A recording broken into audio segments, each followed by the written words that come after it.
बिहार में आरजेडी ने पहले ही हार मान ली है। जी हां दोस्तों, आपको बता दें कि 26 तारीख को दूसरे फेज़ की वोटिंग होनी है, लेकिन इस बीच से अगर देखा जाए तो आरजेडी ने पहले ही हार मान ली है। आपको सुनकर आश्चर्य होगा, आपको सुनकर हैरानी होगी कि आरजेडी ने घुटने टेक दिए हैं बीजेपी के सामने। और तो और बीजेपी के सामने घुटने टेकने के साथ साथ खुद जिस बीजेपी के लिए भी उन्होंने चुनावी सभा कर दी है। दोस्तों आपको बता दें कि जिस तरीके से तेजस्वी यादव या आरजेडी या जितनी भी सेक्युलर पार्टी हैं वो तमाम की तमाम असदुद्दीन ओवैसी पर बीजेपी का होने का आरोप लगाती है, लेकिन कहते हैं कि समय समय पर वो बातें आती रहती है जो इंसान के दिलों पर होती है वो लबों पर ज़रूर आती है। ऐसा ही कुछ हुआ। सबसे पहले हम आपको सुना देते हैं तेजस्वी यादव जो पूर्व में उप मुख्यमंत्री भी रह चुके हैं, यहाँ ये पूर्णिया में प्रत्याशी के समर्थन में एक जनसभा को संबोधित कर रहे थे, लेकिन इस दौरान इन्होंने जो कुछ कहा है उसको सुनकर सभी लोग हैरान हैं, वोटर भी हैरान हैं। अब आप सोच सकते हैं कि जो अपने प्रत्याशी के लिए वोट मांगने के लिए पहुंचा था, जो अपने प्रत्याशी के लिए समर्थन में रैली कर रहा था, लेकिन अचानक से वो किस तरीके से ये कह देता है कि या तो आप बीजेपी को चुनिए या फिर हमको चुनिए। सबसे पहले हम आपको तेजस्वी यादव को बयान हम आपको सुनवा देते हैं जो सोशल मीडिया पर इस वक्त चर्चा का विषय बना हुआ है। दुआ कीजिए, आप लोगों का आशीर्वाद बना रहे, एकजुट रहना, किसी के धोखे में नहीं आना। ये कोई एक व्यक्ति का चुनाव नहीं है, ये दो धारा, या तो एनडीए या तो इंडिया, या तो एनडीए या तो इंडिया की लड़ाई है।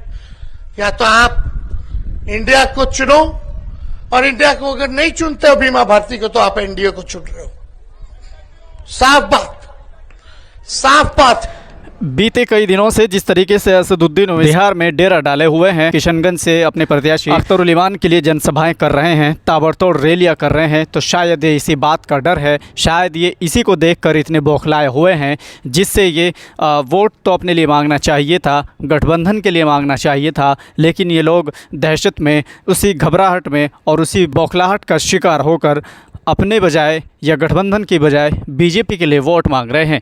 अब आप सोच सकते हैं कि इनका इस तरह का रूप कई बार आपके सामने आ चुका है, लेकिन आपके सामने एक ऐसी जमात है, आपके सामने एक ऐसी पार्टी है जो हमेशा बीजेपी और तमाम फर्जी सेक्युलर पार्टियों से हमेशा आपको सावधान करती आई है। लेकिन बिहार की जनता को इस बार ये समझना होगा कि आखिर किस तरीके से ये लोग तुम्हारा बेवकूफ़ बना रहे हैं और किस तरीके से आप लोगों को भ्रम में रख रहे हैं। तो आप सोच सकते हैं कि जिस बीजेपी को हराने के लिए जो गठबंधन बनाया गया, कहने को तो ये बीजेपी को हराने के लिए, लेकिन ये लोग किस तरीके से आखिर उस गठबंधन के लिए वोट मांग रहे हैं जो मुस्लिम विरोधी है, जो बीजेपी का गठबंधन है, ये उसके लिए वोट मांग रहे हैं। अब बिहार की जनता को समझना होगा कि आपके सामने एक खुले तौर पर और एक छुपे तौर पर अब तो बिल्कुल साफ़ हो गया है कि आखिर ये लोग क्या चाहते हैं और किस तरीके से आप लोगों का बेवकूफ़ बनाया जा रहा है और किस तरीके से आपको ये बताने की कोशिश की जा रही है कि एमआईएम जो है वो बीजेपी की बी टीम है। लेकिन इनका ये रूप सामने आ चुका है। अब आपको होशो हवास में और सोच समझ कर बिना किसी जल्दबाजी के ये फैसला लेना होगा कि एक तरफ आपकी वो तमाम पार्टियां हैं जो आपके वजूद को मिटाना चाहती है, आपकी तरफ वो पार्टियां हैं जो आपकी शनाख्त को छीनना चाहती है, और एक तरफ आपके लिए वो पार्टी है जो हमेशा आपके किसी भी मुद्दे पर खुलकर मुखर होकर बोलती है और आपके लिए आवाज़ उठाती है।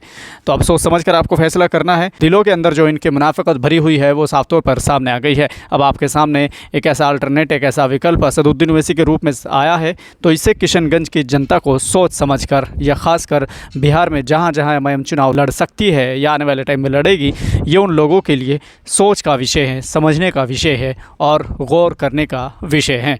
फिलहाल इस वीडियो को लेकर आप क्या चाहते हैं हमें कमेंट बॉक्स में ज़रूर बताएं। वीडियो को लाइक और चैनल को सब्सक्राइब कर बेल आइकन को प्रेस ज़रूर करें।